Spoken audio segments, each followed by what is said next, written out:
All right, guys, just a quick update here. I have been working on this. I had a couple days of bad weather and I went out of town for a couple days. But I started tearing all this apart to prep for paint and start sanding, and more parts came in for the interior. So I decided to go ahead and I wanted to start finishing this off completely before I go ahead and start painting. So one of the things I did was these trucks have these lousy cup holders right up the top here, these older second gen Dodges, and as you can see they break. They all break, but it just doesn't really accommodate much, and then it's in the way. And so what I did is I built this. It took me a while, actually 2 days, to fab up this cup holder. And because the floor is sloped down here, it's sloped in two different directions. So anyways, but I had to get it kind of level, and then I wanted a place to mount the monitor for the rear view camera. So after I got done with it, I was like, well, I got all this open space under here, so I went ahead and made like a little rack down here and lined it with rubber, and it goes all the way back. There's a little divider here, so if you want to put something here, it won't slide back.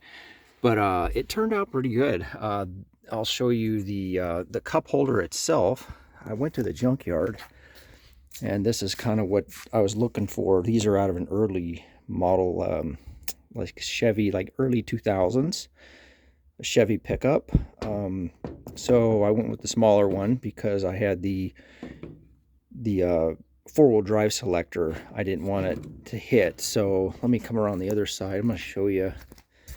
It was kind of a pain in the neck, actually. It took me a second to get it all working right, because you see how close the selector lever is. So and then I needed to mount the CB radio.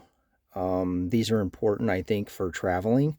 It's another source of communication. And also this TID radio, I had really good reviews on this. I just bought this one, two of them actually, and these are GMRS, so having both is good. And this can do ham as well. But so anyways, so it worked out really well. It's real tight, compact, but it works really good for thermos or whatever you want to put in here. So I recommend these too, by the way. It's 24 ounce from Walmart, the camping section. These things are amazing. They'll keep ice for 2 days. I had ice in it for 2 days, so pretty good. Anyways, so everything's wired up and working. So I'm happy about that. I did finish.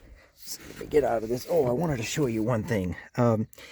This lens was kind of scuffed just from people cleaning it over time. And so when I put the dash in, I took this lens off and I cleaned it with this stuff here.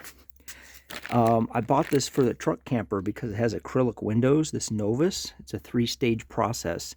And it made that lens look like brand new. I mean, not a scratch in it. It's beautiful. So anyways, that's another little tip for you. That stuff works really well. If you have clear plastic, you need to clean up a little bit. I did mount the water pump. It's under here, under the seat. It's mounted onto the floor. So all I got to do is just take this cover off here.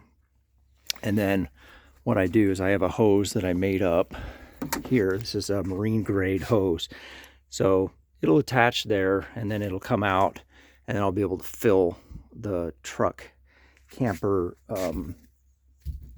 that way. So and then I wired in most of my wiring. I gotta finish one more thing, but I put the charge controller right here for the batteries in here, and everything works. So but I'm waiting on a 12-volt socket to be able to run the freezer. So that'll be in tomorrow, and I'll get that in, and then this will be completed in here. So then I can actually start using the freezer if I need to, which I'm not yet. So what I'm going to do is I have some wiring. This makes a good place underneath here, right in the cab. In the very back, there's a hole. it's kind of an oblong hole, and it makes a great place to run wires on these second gen Dodges. So I'm coming through that direction and then out here, and then I'm going to be able to put the solar panels up, of course, on the RV or the camper. And then I'll probably tie into that same one in case I ever remove the camper. I'll tie into where I can lay a solar panel back here to run the freezer, so it can run both ways. But so anyways, that's about it. Getting wrapped up with this inside. I still have to do, let's see, hinge on the other side. The door is sagging, so I got to cut the hinges off, or these pins, and repin it so the bushings are shot. So that's that, and then I'm going to replace the windows and some window seals. So but I'll start working on the paint work probably this week. Start getting it sanded and see how far I can get. So anyways, but that's just about it. So far it works out pretty well, and I'll keep you posted on the next one. Take care, guys.